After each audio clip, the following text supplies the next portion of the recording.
Howdy howdy everybody, Just a Bad Dog here, and we're doing Just Bad Dog Things.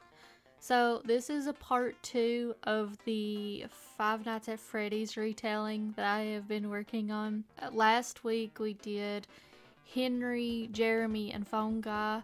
So now we're finishing up with the final 2, which is Michael and William. And there is a lot of information to cover with both of them because honestly these two are kind of the backbone of the story. So let's just get right into it. We're gonna start off strong with Michael Afton. So Michael in this retelling is kind of the same as Michael in the official FNAF, where he's kind of the main character. He's the backbone. We love him. He's the baby boy. He's our hero. Starting from the beginning, Michael kind of is raising his siblings at the start of it all because their mother passed away in a car accident. So that kind of leaves William as a single father, and he's not good at that. He's not good at that. He's a businessman. A father? No, thank you. So Michael's kind of raising his 2 younger siblings at the time. And he has friends. He's in high school, but he's still kind of the outcast. He's the weird kid because it's just like, oh, your dad owns that weird Chuck E. Cheese looking shit down the road. So he's labeled the weird kid. He's an easy target to be made fun of. He still tries to fit in, and sometimes that leads him to not really be that great of a brother, which is kind of why he scares the crying child like he does. He's not perfect. He yells, he cries, he's just like the rest of us. And also, at its core, he's also still a baby. You know, he's just a kid. So let's talk about the Bite of 83. The Bite of 83 is Michael and his quote-unquote friends picking up the crying child at the crying child's birthday party and putting him into the mouth of an animatronic, which will lead to the child's death.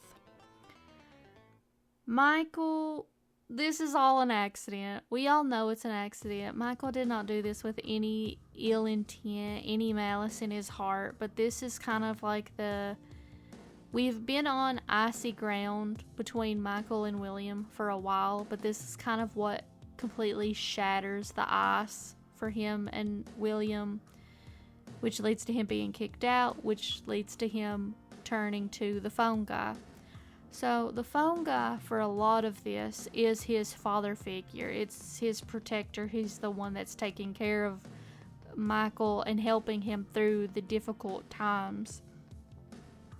And he is even the one who convinces Michael after he graduates from high school and he's still kicked out of the house that he can move on. He can go to college and he can be his own person, which is something that he tries to do. So after high school, Michael leaves town, he goes to college, and he's happy. He's doing really good, and he stays in contact with Phone Guy, and everything feels like it's going great. Until he gets a phone call from William, quote unquote William, who is asking him to come home. He needs help.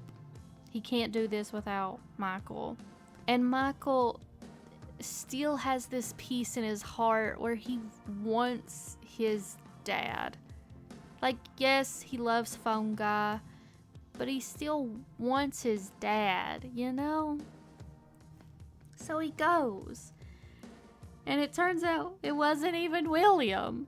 It was Innard, who used William's voice to lure him here, which leads him to be scooped. And he kind of has to accept that he's never gonna get to have his happy escape from everything. Because his dad's always going to drag him right back into everything that he does. And Michael just kind of has to accept that after a while, that he can't keep running away. So, after Innard leaves his body, Michael does the only thing he can do, and he packs up and he goes back to Phone Guy and says, we have to finish this. I have to finish this. I can't do it by myself. And of course, Phone Guy joins him. This is just a sad story to me because it makes me so sad because he's such a good boy and he has such a bright future, but he gets hit with the chosen hero trait where he's gonna have to clean this up whether he wants to or not. And it's so sad because he's even to the point where he has to sacrifice his life to clean up the mess his father's made. So, we all know William's not a good man. Let me just tell it like it is. William Afton is evil. He's not a great father, but he is a good businessman. He's very good at the game. He knows how to talk to people. He knows how to finesse his way into things. William, outside of work, is very different. Michael and his kids see a very different man than what a business stance would see of William. And as stated before, after the crying child passes away, this is when it kind of begins to snowball. This is the moment where William and Henry have a bit of a falling out in a negative sense. So, before the crying child's death, they're in the process of rebranding the business and growing it and making it bigger and better. And after the crying child is hurt, obviously this is put on pause while William can recuperate and mourn for his family. And Henry's not that receptive of that. At the crying child's funeral, Henry comes up and he's just like, "Hey, bud, just wanted to give my condolences, but I gotta head out, I gotta hurry." And William's like, "What are you talking about?" And Henry's like, "Oh, yeah, we're still going on with the rebranding. We're still going through with that."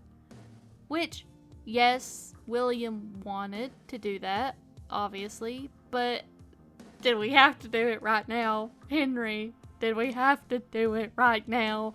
We're in a funeral home, okay? Like, let's be real. This is what leads Charlie to be William's first victim, and it's more so just out of spite.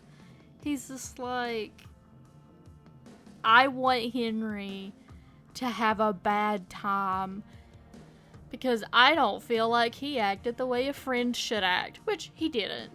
William's right on that, but I mean, that doesn't mean that you have a right to go and murder. Like, let's just be for real about it. So, he kills Charlie purely out of spite. And then he gets away with it. And this is what kind of creates the monster that is William Afton, of realizing, I got away with this. Not only that, I got away with this very easily. So, William's an evil person. Like, he's emotional and he's logical, but he's still bad. This isn't a sob story, because he goes on to kill because he's curious. Not because he has a bone to pick or he feels like he's been wronged in the world. It's just pure curiosity to see how long he can do this and how far can he go before somebody stops him. So let's talk about why, when William does finally get caught, quote unquote, by the ghost children, why he doesn't die and why he just becomes Springtrap instead.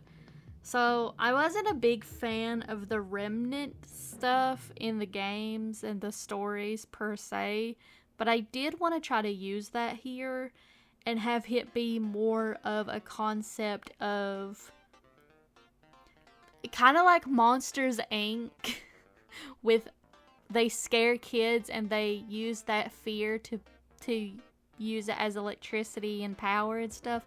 I kind of wanted the same exact thing to be going on with William, but make it more not immortal. I don't think he's trying for immortality. He's just kind of like, oh, this feels good. So it's more of like a drug rather than it is like, I have an evil scheme to be immortal. He doesn't know that that's what's going to happen with it. He's more of just like, this is becoming like just another addiction in the addiction jar. Let's go. New addiction unlocked. Child fear. So Springtrap is not 100%. William is Springtrap and Springtrap is William. But Springtrap is more of just broken fragments of William.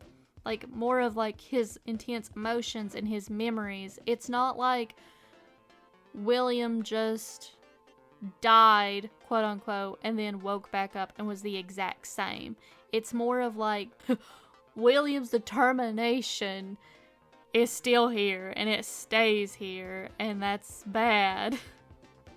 Because he's crazy, and he's evil, and he's addicted to fear now.